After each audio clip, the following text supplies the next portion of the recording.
साथियों, इस वीडियो के अंदर अब हम दिल्ली सल्तनत का जो शासन था उसकी शुरुआत करते हैं, उसके बारे में चर्चा करेंगे।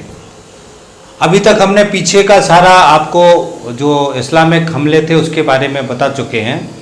आपसे अपील है कि अगर आपने पिछले के वीडियो नहीं सुने हो तो कम से कम 4-5 वीडियो जरूर सीक्वेंस में सुन लें, ताकि आपको ये सारी जो इस्लाम शासकों के बारे में सारी जानकारी आपको अच्छी तरीके से मिल सके। साथियों, इस समय के बाद से हमारे देश के अंदर दिल्ली सल्तनत शुरू हुई और 1206 से लेकर के 1526 तक दिल्ली सल्तनत का शासन रहा। इस अलग अलग तरीके से 5 वंशों का शासन रहा, जिसके बारे में साथियों हम अलग अलग वीडियो, एक एक वंश का एक एक वीडियो और आखिरी के 2 छोटे छोटे वंश हैं उनका 2 में एक ही वीडियो इस तरीके से बनाएंगे।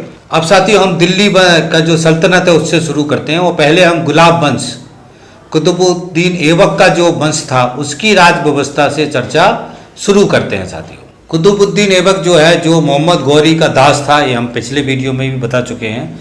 और 1206 में इसने दिल्ली का ये राजा बना।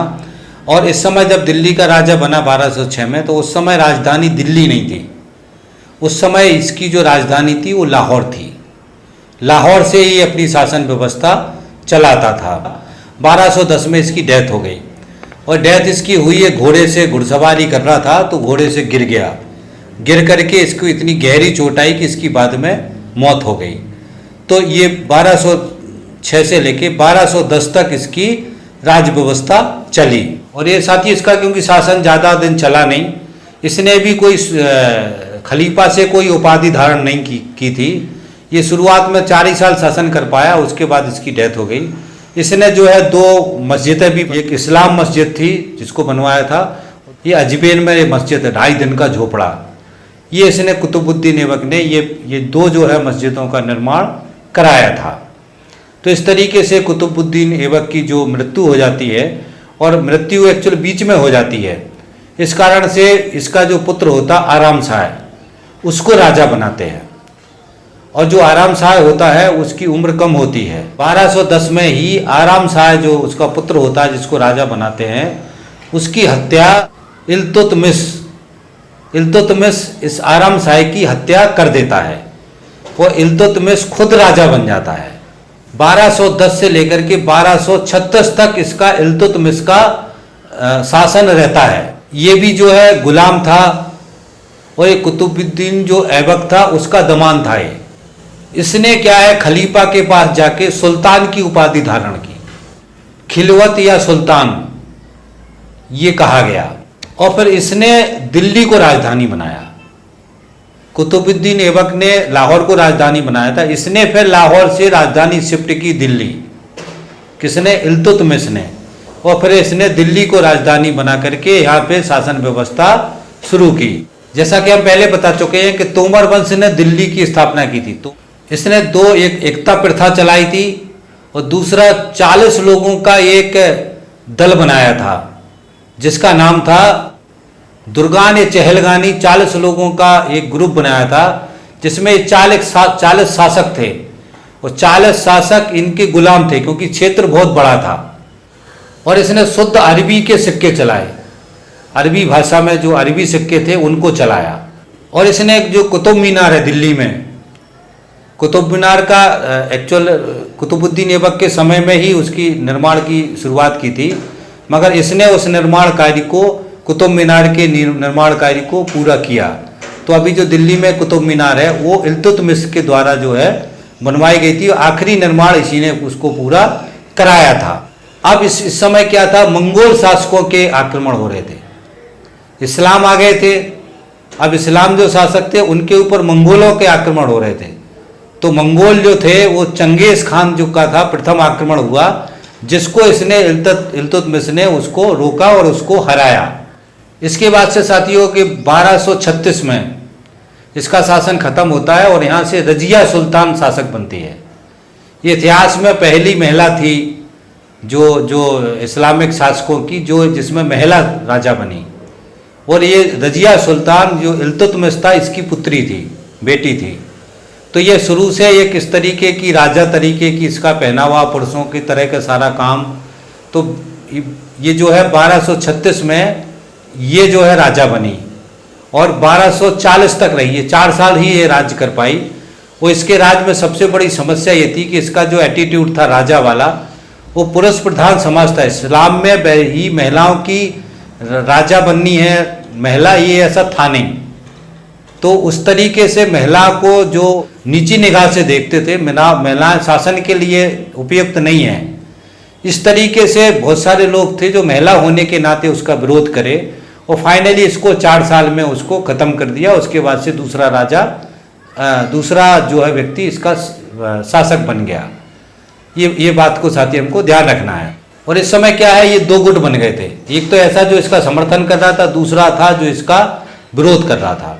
साथ में इसमें याकूत करके एक बंदा था जिसके साथ ये कहते हैं कि इसके प्रेम प्रसंग थे, मतलब इसका उसको प्रेम हो गया था। तो फिर उसको क्रैश करने के लिए एक दूसरे बंदे को तैयार किया गया कि इसके साथ तुम युद्ध करके इसको हराओ और इसके ऊपर रजिया को हटा करके तुम शासन पे कब्जा करो। और उसने फिर याकूत की हत्या कर दी और रजिया सुल्तान को अपने कब्जे में ले लिया। फिर रजिया सुल्तान ने क्या किया, उसके साथ शादी कर ली जिसने याकूत को मारा था। और उसको शादी करने के बाद से फिर एक दूसरा शासक था जिसने दोनों की हत्या कर दी रजिया। और 1240 में बराम शाह राजा बनता है।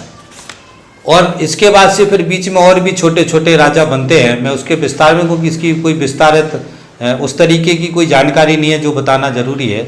उसके बाद से जो है 1266 में गियासुद्दीन बलवन, ये एक राजा होता है जो बहुत ही ताकतवर राजा होता है और बहुत सारा इसमें विस्तार करता है, बहुत सारा अपना अलग तरीके से शासन व्यवस्था चलाने की कोशिश करता है।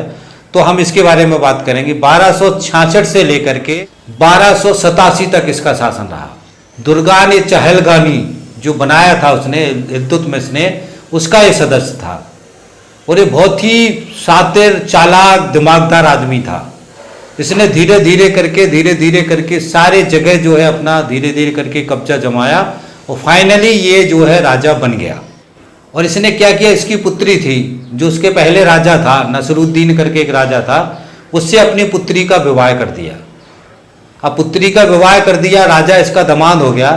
तो राजा ने इसको जो उल्लूक खां की उपाधि दी। उल्लूक खां की उपाधि मतलब उस समय बहुत ही एक राजा से नीचे वाली स्थिति थी। उल्लूक खां की उपाधि दी इसको। और उसके बाद इसने जो है गियासुद्दीन बलवन ने खुद राजा बन गया। और उसके राजा के बनने के बाद इसने बहुत ही अलग तरीके से शासन व्यवस्था को तगड़े तरीके से चलाने की कोशिश। इसने बहुत ही आक्रामक था। ये रक्त और लोहे की नीति से शासन किया। रक्त मतलब ये था जो कुछ भी करे उसको मार दो, काट दो। और